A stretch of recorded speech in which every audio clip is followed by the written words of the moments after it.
akan menjelaskan tentang pengertian, ciri-ciri, struktur, bagian, dan fungsi dari filum Platyhelminthes.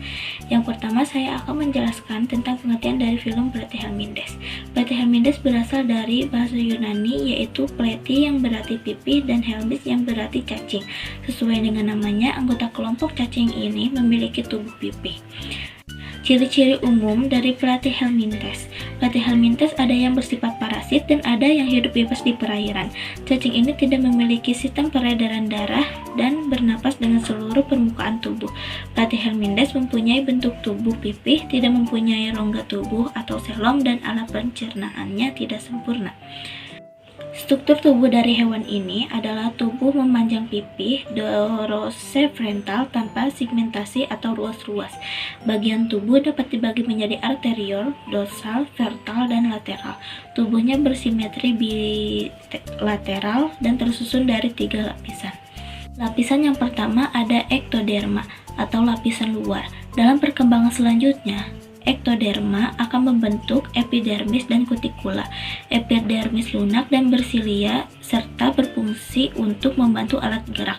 Seringkali epidermis tertutup oleh kutikula dan sebagian lagi dilengkapi dengan alat yang dapat dipakai untuk melekatkan diri pada inang. Yang kedua ada mesoderma atau lapisan tengah. Dalam perkembangan selanjutnya, mesoderma akan membentuk alat reproduksi, jaringan otot, dan jaringan ikat. Dan lapisan yang ketiga ada endoderma atau lapisan dalam. Dalam perkembangan selanjutnya, endoderma akan membentuk gastrodermis atau gastrovaskular sebagai saluran pencernaan makanan. Selanjutnya, bagian-bagian tubuh dari Platyhelminthes beserta fungsinya. Di sini ada gambar bagian-bagian tubuh dari hewan Platyhelminthes. Yang pertama ada ganglia. Ganglia berfungsi sebagai pusat saraf. Yang kedua ada bintik mata. Bintik mata berfungsi sebagai mata. Yang ketiga ada auricula. Auricula dalam beberapa spesies berfungsi sebagai telinga. Yang keempat ada saraf. Saraf berfungsi sebagai sistem penggerak tubuh. Yang kelima ada rongga gastrovaskuler. Rongga gastrovaskuler berfungsi sebagai saluran pencernaan. Yang keenam ada faring. Faring berfungsi sebagai kelanjutan dari sistem pencernaan. Dan yang ketujuh ada mulut. Mulut berfungsi sebagai tempat masuk dan keluarnya makanan. Materi selanjutnya akan dijelaskan oleh teman sekelompok saya.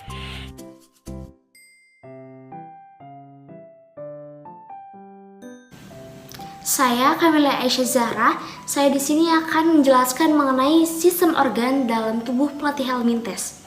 Yang pertama ada sistem pencernaan. Nah, saluran pencernaan pada hewan ini tidak sempurna, yaitu berupa rongga gastrovaskuler yang berada di tengah tubuh dan berperan sebagai usus. Namun, ada juga Platyhelminthes yang tidak memiliki saluran pencernaan. Lalu yang kedua ada sistem ekskresi. Nah, sistem ekskresinya ini bersifat sederhana dan terutama berfungsi untuk memelihara keseimbangan osmosis antara hewan dan lingkungannya. Sistem ini tersusun atas sel-sel bersilia, yaitu sel api dan sel-sel bulu getar. Lalu yang ketiga ada sistem saraf. Nah, sistem saraf ini terdiri atas 2 ganglia otak yang dilengkapi dengan saraf-saraf tepi sehingga membentuk sistem saraf tangga tali. Dan yang terakhir ada sistem reproduksi. Pada umumnya hewan ini bersifat hermafrodit, yang artinya pada suatu tubuh terdapat alat kelamin jantan dan betina. Namun jarang terjadi pembuahan sendiri. Dan itu adalah sistem organ dalam tubuh Platyhelminthes. Klasifikasi Platyhelminthes. Nah, Platyhelminthes ini dapat dibedakan menjadi 4 kelas. Yang pertama itu ada Turbellaria atau cacing berambut getar. Yang kedua itu ada Trematoda atau cacing isap. Ketiga itu ada Cestoda yang artinya itu cacing pita, dan Monogenea. Nah, di sini saya akan menjelaskan mengenai Turbellaria atau cacing berambut getar. Nah, salah satu contoh dari Turbellaria adalah Planaria sp. Cacing ini bersifat karnivor dan dapat kita temukan dalam perairan, genangan air, kolam, ataupun sungai. Dan biasanya cacing ini menempel di batuan atau di daun yang tergenang air. Beberapa Turbellaria melakukan gerakan berombak untuk berenang di air. Nah, ini merupakan sistem organ yang mendukung kehidupan Turbellaria yang dapat dilihat pada slide berikut.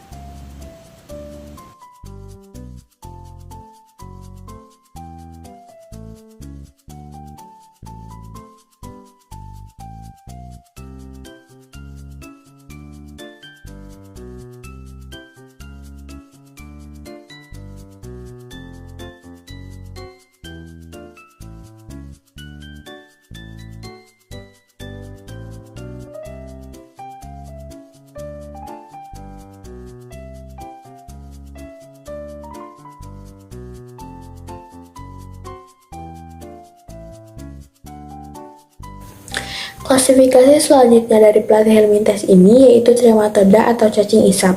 Semua anggota dari cacing ini bersifat parasit pada manusia ataupun pada hewan. Beberapa jenis dari cacing ini merugikan di bidang peternakan karena hewan yang sudah mengandung jenis cacing ini tidak layak lagi untuk dikonsumsi oleh manusia. Untuk struktur tubuh dari trematoda ini, yang pertama, permukaan tubuhnya tidak bersilia tetapi diliputi oleh kutikula. Yang kedua, cacing ini memiliki satu atau lebih alat isap yang terdapat di sekitar mulutnya atau di bagian frontal tubuhnya. Alat isap ini juga dilengkapi dengan gigi kitin. Yang ketiga, saluran pencernaannya bercabang dua, sedangkan untuk sistem ekskresi dan sistem sarafnya serupa dengan Turbellaria. Untuk sistem reproduksinya ada yang hermaprodit, umumnya memiliki siklus hidup yang rumit dengan pergantian fase aseksual dan seksual. Untuk contoh dari trematoda ini yang terkenal adalah Fasciola hepatica atau cacing hati. Cacing ini biasanya terdapat di dalam kantong empedu hati yang menyerap makanan atau nutrisi dari inangnya. Untuk ciri-ciri dari Fasciola hepatica ini adalah yang pertama, panjang tubuhnya sekitar 2-5 cm dengan lebar 1 cm dan bentuknya seperti daun. Saluran pencernaannya terdiri atas mulut di ujung anterior yang dilengkapi dengan alat isap bergigi kitin untuk melekatkan diri. Selanjutnya saya akan menampilkan gambar untuk siklus hidup dari Fasciola hepatica. Selain dari trematoda, kemudian klasifikasi platyhelminthes juga ada Cestoda, yang berarti cacing pita. Cacing yang termasuk ke dalam kelompok Cestoda berbentuk pipih seperti pita, tidak mempunyai saluran pencernaan dan bersifat endoparasit dalam saluran pencernaan vertebrata. Nah, ciri-ciri umum dari Cestoda adalah yang pertama dari struktur tubuhnya yaitu tubuhnya pipih dan terdiri atas rangkaian segmen yang masing-masing disebut proglottid. Bagian skoleks atau kepala dilengkapi dengan alat penyisap berkait yang digunakan untuk menempel pada inangnya. Alat kait ini tersusun dari bahan kitin yang disebut rostellum. Cacing ini tidak memiliki mulut dan tidak memiliki saluran pencernaan karena sari-sari makanan langsung diserap oleh permukaan tubuhnya. Untuk segmentasinya, Cestoda bersifat hermaprodit. Selanjutnya sistem saraf. Nah, contoh dari Cestoda ini adalah diantaranya yang pertama Taenia solium. Saat dewasa, cacing ini hidup di usus manusia, sedangkan saat mudanya, cacing ini hidup dalam tubuh babi. Yang kedua, Taenia saginata. Cacing pita ini memiliki inang tetap manusia dan inang tetap perantaranya sapi. Dan yang ketiga, Dibotrios latus. Inang tetapnya adalah manusia, sedangkan inang perantaranya adalah ikat tawar dan Copepoda. Selanjutnya saya akan menampilkan gambar untuk daur hidup cacing pita. Yang terakhir dari klasifikasi platyhelminthes ini yaitu Monogenea. Hewan dari kelas Monogenea umumnya bersifat parasit. Hewan ini juga memiliki rongga tubuh. Monogenea ini memiliki sistem pencernaan yang sederhana, yaitu mencakup rongga mulut, usus, dan anus. Pada tahap awal hidupnya, Monogenea ini memiliki organ mirip kait di bagian posteriornya yang disebut haptor. Hewan dewasa memiliki prohaptor yaitu untuk makan dan opistaptor untuk menempel. Monogenea dapat ditemukan di kulit, sirip, dan insang ikan atau ektoparasit pada permukaan tubuh reptil dan amfibi. Monogenea biasanya hermafrodit. Siklus hidupnya tidak memiliki produksi aseksual. Pada reproduksinya dihasilkan telur yang akan mengalami fase larva, disebut onkomiracidium. Hewan dewasanya memakan darah, lendir, serta sel-sel epitel inangnya. Dan monogenea hanya memiliki satu hospes dalam siklus hidupnya. Dan selanjutnya adalah perbandingan antar kelas dari Platyhelminthes.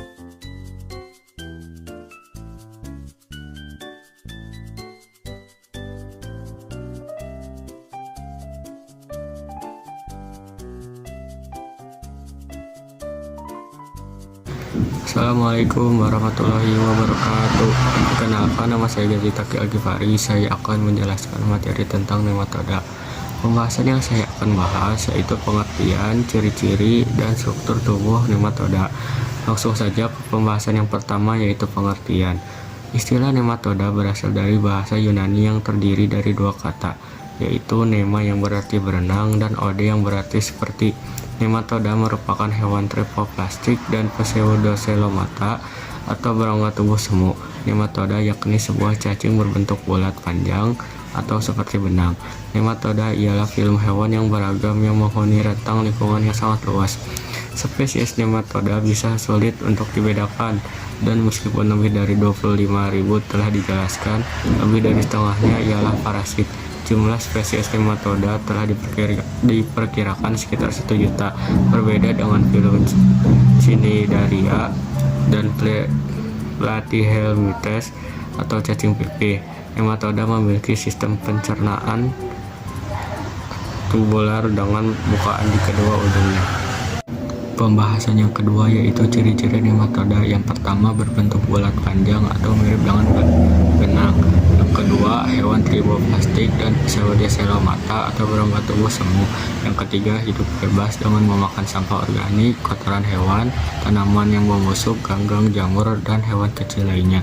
Yang keempat, hidup parasit di hewan, manusia, dan tumbuhan. Yang kelima, dapat ditemukan di air tawar, air laut, air payau, serta di tanah. Yang keenam, terdapat di organ seperti anus, usus halus, pembuluh darah, pembuluh limfa, jantung, paru-paru, dan mata. Yang ketujuh, berukuran bervariasi mulai hidup di air tawar dan darat berukuran kurang dari 1 mm, sedangkan di laut hidup mencapai 5 cm. Yang kedelapan, cacing betina lebih besar daripada cacing jantan. Yang terakhir, bentuk tubuh silindris atau bulat panjang dan tidak bersegmen. Pembahasan yang terakhir yaitu struktur tubuh nematoda. Yang pertama, sistem reproduksi. Filum nematoda reproduksi selalu dilakukan secara seksual, umumnya di oocytes, dan jantan ditandai dengan ekor berbentuk kait berukuran lebih kecil dari betina.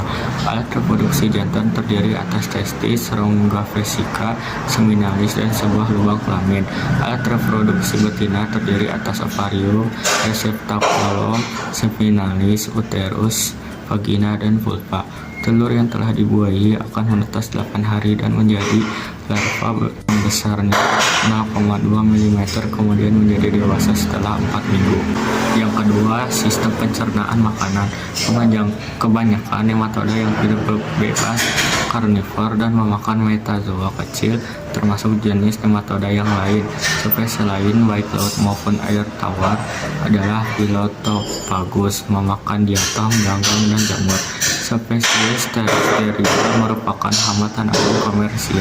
Ada pula spesies laut, air tawar, dan terestrial deposit feeder, memakan lumpur dan memanfaatkan bakteri dan bahan organik yang terkandung dalam lumpur. Beberapa spesies memakan sampah organik seperti kotoran hewan, bangkai, dan tanaman busuk. Yang ketiga, sistem saraf. Lingkaran cincin saraf mengelilingi Oesophagus merupakan otak dan berhubungan dengan 6 benang saraf anterior yang pendek dan 6 benang saraf posterior. Alat indera pada nematoda adalah Phakila, Setae, dan Amphid. Setae terdapat di kepala dan seluruh permukaan tubuh. Amphid dijumpai pada nematoda yang hidup bebas, terutama spesies laut. Yang keempat, sistem ekskresi. Alat ekskresi nematoda bukan Protoneptiridia, melainkan suatu sistem sel kelenjar dengan atau tanpa saluran yang terletak pada anterior pseudokolom terisi hemolimpa yang mengandung berbagai substansi yang terlarut di dalamnya, mungkin juga hasil ekskresi. Hasil ekskresi itu antara lain nitrogen sebagai amonia, asam urat, urem yang akan dikeluarkan dari tubuh melalui porus eksterius. Yang kelima, sistem pernafasan. Nematoda tidak mempunyai organ pernafasan yang spesial. Respirasi dilakukan secara anaerob. Energi diperoleh dengan cara mengubah glikogen menjadi CO2 dan asam lemak yang diekskresikan melalui kutikula. Hemoglobin terjadi pada cairan perivisceral beberapa parasitik nematoda. Ini terbentuk dengan terang oleh organisme. Selama ini berbeda dengan hemoglobin tuan rumah dan hemoglobin dan dari sifat yang berbeda kadang-kadang terjadi pada dinding tubuh dan cairan periviscera. Yang keenam, sistem otot somatik atau yang tidak mengkhusus yang terdiri dari satu lapis langsung di bawah hipodermis khusus, yakni yang memiliki berbagai fungsi tergantung pada lokasinya. Sebagai contoh, otot spikuler berguna untuk mengeluarkan spikulum pada yang jantan. Yang terakhir yaitu sistem gerak. Gerak pada nematoda disebabkan oleh adanya otot-otot yang terdapat pada dinding tubuh. Otot-otot itu terletak di antara tali epidermal dan membujur sepanjang tubuh. Otot-otot itu terbagi menjadi 4 kuadran. 2 kuadran terletak pada sisi dorsal dan yang lain pada sisi ventral. Kontraksi dan relaksi dari otot-otot menyebabkan tubuh cacing memendek dan memanjang. Koordinasi gerak dari keempat badan otot menyebabkan cacing bergerak dengan cara meliuk-liuk.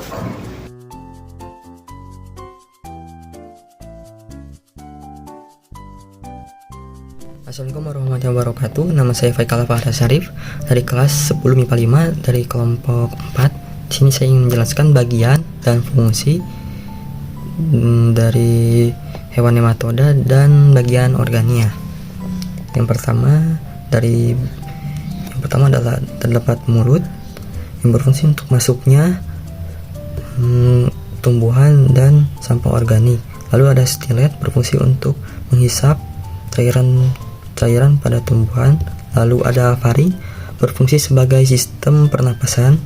Lalu ada cincin saraf berfungsi sebagai otaknya. Lalu ada usus berfungsi untuk menyerap vitamin dan untuk mengambil vitamin dari asap organik dan tumbuhan. Lalu ada por ekskresi berfungsi sebagai keluarnya keringat. Lalu ada pseudoselom berfungsi sebagai memisahkan sistem pencernaan dan dinding tubuh bagian luar. Lalu ada ovarium berfungsi sebagai tempatnya sel telur. Lalu ada kutikula berfungsi sebagai melindungi diri dari enzim pencernaan. Lalu ada saluran reproduksi berfungsi sebagai berkembang biak. Lalu ada anus berfungsi sebagai keluarnya feses. Lalu selanjutnya saya ingin menjelaskan tentang bagian organ. Tentang nematoda terdapat 5 sistem organnya. Yang pertama ada sistem pencernaannya. Sistem pencernaannya sudah lengkap dan memiliki cairan pseudoselom yang membantu sirkulasi makanan ke seluruh tubuh. Lalu saluran pencernaannya berupa pipa lurus yang dimulai dari kerongkongan, lanjut ke usus dan berakhir di anus. Dan selanjutnya sistem ekskresi. Sistem ekskresi hewan ini terdiri atas 2 saluran lateral yang bermuara di sebuah lubang di bagian ventral. Lalu selanjutnya sistem pernapasan. Pernapasan dengan pertukaran gas secara difusi melalui permukaan tubuh.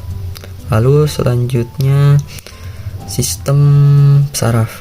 sistem sarafnya sudah berkembang lebih baik daripada Platymintes, yaitu dengan adanya ganglion cerebral dan berkas saraf longitudinal yang berjumlah 2-3 buah. Akhir, sistem reproduksi. Bereproduksi secara seksual, alat kelamin jantan dan betina terpisah. Umumnya cacing betina lebih besar dibanding cacing jantan. Perbedaan lain terdapat pada bagian ekornya. Pada hewan jantan, di dekat lubang anal terdapat tonjolan yang disebut penial tesetae yang digunakan untuk kopulasi, sedangkan pada betina tidak ada. Sekian dari saya menjelaskan bagian dan fungsi dan bagian organnya. Dan pamit dari saya. Wassalamualaikum warahmatullahi wabarakatuh.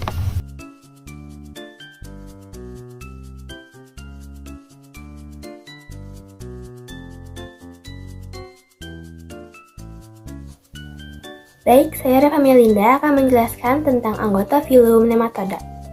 Anggota filum Nematoda yang akan saya jelaskan ada 6, yaitu cacing gelang, cacing tambang, cacing kremi, cacing filaria, cacing otot, dan Heterodera radicicola. Yang pertama, cacing gelang atau Ascaris lumbricoides. Cacing ini umumnya adalah parasit di usus manusia. Cacing ini juga memiliki sifat kosmopolit atau terdapat di segala tempat, terutama di daerah tropis. Ascaris ini menyebabkan penyakit yang dikenal dengan askariasis. Bentuk tubuhnya bulat panjang dengan ujung-ujung yang runcing. Tubuh cacing betina lebih besar dan panjang daripada cacing jantan. Tubuh cacing betina juga relatif lurus, sedangkan cacing jantan memiliki ujung posterior yang melengkung. Dari hidup cacing gelang, telur yang sudah dibuahi akan keluar bersama feses ke alam bebas. Jika telur ini tertelan melalui makanan atau minuman, maka telur ini akan menetas di dalam usus halus, menjadi larva. Larva ini bersama aliran darah bisa sampai ke jantung dan paru-paru. Dari paru-paru, larva ini bisa sampai ke trakea, kemudian tertelan lagi dan sampai ke usus halus untuk tumbuh menjadi cacing dewasa. Yang kedua, cacing tambang. Cacing ini merupakan parasit di usus manusia. Sering dijumpai di daerah tambang, terutama di daerah yang beriklim panas. Cacing ini menghisap darah sehingga dapat menyebabkan kematian. Karena saat menghisap darah, cacing ini mengeluarkan zat yang dapat mencegah terjadinya pembekuan darah. Yang ketiga, cacing kremi. Cacing ini hidup di dalam usus besar manusia. Ukuran cacing betina antara 9-15 mm. Pada saat bertelur, cacing betina akan menuju anus untuk memperoleh oksigen yang diperlukan larva untuk pertumbuhan. Gerakan cacing ini menyebabkan rasa gatal. Jika digaruk dengan kuku, telur cacing akan melekat pada kuku. Makanan yang dipegang oleh tangan yang mengandung telur cacing itu akan ikut tertelan. Hal ini disebut dengan autoinfeksi atau infeksi diri sendiri. Telur cacing yang ikut tertelan akan kembali melalui saluran pencernaan ke usus besar untuk tumbuh menjadi dewasa dan berkembang biak. Tubuh orang yang terinfeksi cacing ini dapat mengandung 5.000 cacing. Yang keempat, cacing filaria. Cacing filaria mempunyai inang perantara yaitu hewan antropoda, misalnya nyamuk, dan inang tetap yaitu manusia pada bagian pembuluh getah bening. Pada siang hari, larva berada di paru-paru dan pembuluh darah besar. Pada malam hari, cacing ini pindah ke pembuluh arteri atas dan vena perifer yang di dekat kulit. Apabila ada cacing yang mati dan menyumbat pembuluh getah bening, maka akan menyebabkan pembengkakan atau terjadinya penyakit kaki gajah. Mikrofilaria dapat masuk ke dalam tubuh manusia melalui gigitan nyamuk. Yang kelima, cacing otot. Cacing ini menyebabkan penyakit trichinosis pada manusia, babi, atau tikus. Parasit ini masuk ke dalam tubuh manusia melalui daging babi yang dimasak kurang matang. Di dalam usus, larva berkembang menjadi cacing muda. Cacing muda akan ke otot melalui pembuluh darah dan berkembang menjadi cacing dewasa. Untuk mencegah cacing ini masuk ke dalam tubuh, kita harus memasak daging dengan matang agar bisa mematikan cacing muda. Yang keenam, Heterodora radicicola.